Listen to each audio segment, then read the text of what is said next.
तो जरूर। हम भी आयाम उठा सकते थे घर पे रहकर, हमें भी पाला था माँ बाप ने दुख सह सह कर। वक्त रुखसत उन्हें इतना भी ना आए कहकर, गोद में आंसू जो टपके कभी रुख से बहकर, उसी को तिफल समझ लेना जी बहलाने को। नहीं जानता कितने लोग इस बिना रुचि के विषय को देख रहे होंगे। कितने लोगों ने अपने दादा दादी से, नाना नानी से, माता पिता से, बड़े भाई से, बड़ी बहन से कहानियां सुनी होगी। आज मैं आपको कहानी तो नहीं सुनाऊंगा, लेकिन एक कहानी को पढ़ने के लिए प्रेरित जरूर करूंगा। यदि आप कभी भी दुखी होते हो, देखिए हर व्यक्ति दुखी है। यदि कोई मुझसे पूछे कि राहुल आर्य एक चुटकी में समाधान बताइए सभी दुखों का, मैं कहता हूं ये है एक चुटकी में समाधान। सभी दुखों का समाधान है एक चुटकी में। बस एक दिन लगेगा, दाना पानी छोड़ करके, सब कुछ छोड़ करके एक बार पढ़ लीजिए। और जब पढ़ना शुरू करेंगे ना, तो मैं अपनी बता रहा हूं, मुझे नहीं पता आप कितनी कितनी भावनाएं रखते हैं देश के प्रति, परिवार समाज के प्रति, जो भी है, मानवता के प्रति। मैं नहीं जानता आप कितनी भावना रखते, लेकिन एक बार अगर पढ़ना शुरू करेंगे तो पढ़ते ही चले जाएंगे। और ये अंतिम जब इसका पेज आएगा तो कहेंगे और नहीं है क्या, ये इतनी ही है बस, तो फिर से शुरू कर देंगे इसको। मैं ये कह सकता हूं कि जीवन में आपको कभी कोई मोटिवेशनल वीडियो देखने की जरूरत नहीं पड़ेगी, कभी नहीं देखने की पड़ेगी। कभी कोई मोटिवेट करे ना करे, आप सेल्फ मोटिवेटेड हो जाएंगे। जो कहानी मैं आपको बताने जा रहा हूं, उसको खाना दाना पानी छोड़ करके शुरू करेगा तो अंत तक जरूर पड़ेगा। मेरे शब्द थोड़े व्यवस्थित नहीं मिलेंगे, कहीं से भी कोई बात याद आएगी मैं आपको बताता चला जाऊंगा। ये एक ऐसी वीडियो बना रहा हूं जिसमें मैं आपसे आमने सामने बात कर रहा हूं। ऐसा समझ लेना कि मैं अब आपके बिल्कुल पास में बैठा हूं, घर में, जहां भी। एक बहुत सारी बातें हैं, बहुत खुलकर मैं आपसे आज कुछ चर्चा करूंगा, कुछ बात करूंगा। डिस्क्रिप्शन में आपके लिए एक पुस्तक मैंने दी है, आप डाउनलोड करना उस पुस्तक को। पंडित राम प्रसाद बिस्मिल, आज उनकी जन्म जयंती है, 11 जून है। ये पंडित राम प्रसाद बिस्मिल और इनके परिवार की एक कहानी है। कहानी आप पुस्तक में पढ़ना। पंडित राम प्रसाद बिस्मिल को फांसी हुई। फांसी के बाद उनके परिवार की क्या स्थिति और परिस्थिति थी, थोड़ी सी आपको बता देता हूं। कुछ अलग घटनाएं आपको बताता हूं। ये वही पंडित राम प्रसाद बिस्मिल थे जिन्होंने जेल से, फांसी से 2 दिन पहले अपनी आत्मकथा लिख करके बाहर निकाली थी पन्नों पर। उस आत्मकथा की आज इस देश में कहीं कोई डिमांड नहीं, कोई पूछ नहीं है। लेकिन जो लोग मुझे थोड़ा जानते हैं, मैं तो उन लोगों को ये कहूंगा, और हमने साहित्य, इतिहास, पता नहीं बहुत सब कुछ हमने पढ़ा और सब कुछ देखा है, जाना है। पंडित राम प्रसाद बिस्मिल की जो आत्मकथा है, उससे उत्तम साहित्यिक रचना मैंने अपने जीवन में कभी नहीं देखी। मैंने नहीं देखी अपने जीवन में। मेरे क्रांतिकारी जीवन का सूत्रपात सत्यार्थ प्रकाश से जरूर हुआ है। पंडित राम प्रसाद बिस्मिल जी का जीवन भी सत्यार्थ प्रकाश से पुस्तक पढ़कर ही बदला था। लेकिन जो क्रियाकलाप हमने प्रारंभ किए थे और चल रहे हैं, उनका सूत्रपात बिस्मिल जी की विचारधारा, उनके क्रियाकलापों से, उनकी शिक्षा दीक्षाओं से, उनके अनुभव से हमने प्रारंभ किया हुआ है। बिस्मिल जी की जो है मृत्यु हो गई थी। उसके बाद उनके भाई थे, छोटे भाई, उनकी भी मृत्यु हो गई। बिस्मिल जी के कारण इनका पूरा परिवार ही बर्बाद हो गया था, तबाह हो गया था। कोई गरीब परिवार नहीं था इनका, अच्छा खासा सामर्थ्यशाली परिवार था। 150-200 रुपए तो इसकी माताजी इसको ऐसे ही दे देती थी खर्च करने के लिए, और ये हथियार ले आता था उनके। और बताता हूं, अभी आपको पता चलेगा क्या परिस्थिति फिर हुई इनकी बाद में चल करके। इनके पिताजी का बाद में देहांत हो गया। बिस्मिल जी के 20,000 रुपये किसी को देने थे। इनका छोटा सा एक अपना कपड़ों का व्यापार किया था, बिजनेस इन्होंने, वो उन्होंने धोखा दे दिया। तो बिस्मिल जी की तो मृत्यु हो गई, उनको तो फांसी पर लटका दिया। परिवार ने सारा रुपया सब कुछ पहले ही खो चुके थे, कुछ बचा नहीं था। तो पिताजी सदमा झेल नहीं पाए, खाने पीने के साधन संसाधन, रोटी तक के लाले हो गए थे। और बिस्मिल जी जेल में थे, अंतिम शब्द उनके यही थे माता पिता के लिए कि मैंने तो रोटी को भी परिवार को तबाह कर दिया, मतलब रोटी के भी लाले पड़ गए, ये बिस्मिल जी कह रहे थे, मुझे क्षमा करना। पिताजी इनके फिर बाद में उनकी मृत्यु हो गई। तो इनकी बहन की मृत्यु एक की तो इनके दो की तो सामने ही हो गई थी, बाद में इनके भाई की भी हो गई थी, इनके पिता की भी हो गई। और इनकी एक बहन शास्त्री देवी बची थी जीवित, उनका पति भी मर गया था। तो अब बिस्मिल जी की माँ और बिस्मिल जी की बहन दोनों जीवित थे। और बिस्मिल जी की बहन का एक बेटा, मतलब पंडित राम प्रसाद बिस्मिल का भांजा। तो ये 3 लोग बचे थे इनके परिवार में। इन लोगों ने ऐसे ही जीवन यापन शुरू कर दिया, जहां से कुछ मिल गया, नहीं तो मजदूरी मेहनत करनी शुरू कर दी।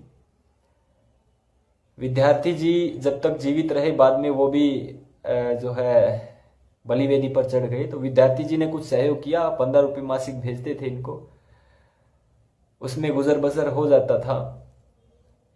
विद्यार्थी जी जैसे ही बलिवेदी पर चढ़े तो दुर्दिन आ गए और खाने पीने के लाले पड़ने लगे। तो पंडित जवाहरलाल नेहरू ने 500 रुपये भेज दिए इनके पास। जब बिस्मिल जी बालक थे, कब की बात है ये देख लीजिए, 1917, 18, 19 की, तब 200-250 रुपये इनकी माताजी ऐसे ही दे देती थी। देशभक्ति के उनको पता था कहीं ना कहीं ये लगाएगा, कुछ पुस्तकें खरीदेगा, वीर सावरकर की छपी हुई काले पानी से 1857 क्रांति उनको बांटेगा, इधर उधर कुछ हथियार खरीदेगा, कुछ ना कुछ ये कर, तब दे देती थी। लेकिन यहाँ पर जवाहरलाल नेहरू जी ने 500 रुपये दी। मैं बुरा नहीं कह रहा हूँ, अच्छी बात है, कुछ सहयोग किया, जितना भी किया उसके लिए उनका धन्यवाद है। उसके बाद उसमें खैर इनका कुछ नहीं हुआ। वो एक टीन आदि इन्होंने डाल ली थी, छप्पर टीन के घर होते आपने देखे होंगे बहुतों ने, तो वो टीन आदि डाल ली थी। 2 माँ बेटी थी और भांजा था। बहुत कहा बिस्मिल की माँ ने, लोगों के सामने गिड़गिड़ाई कि मेरी बेटी के बच्चे को कोई पढ़ा दो।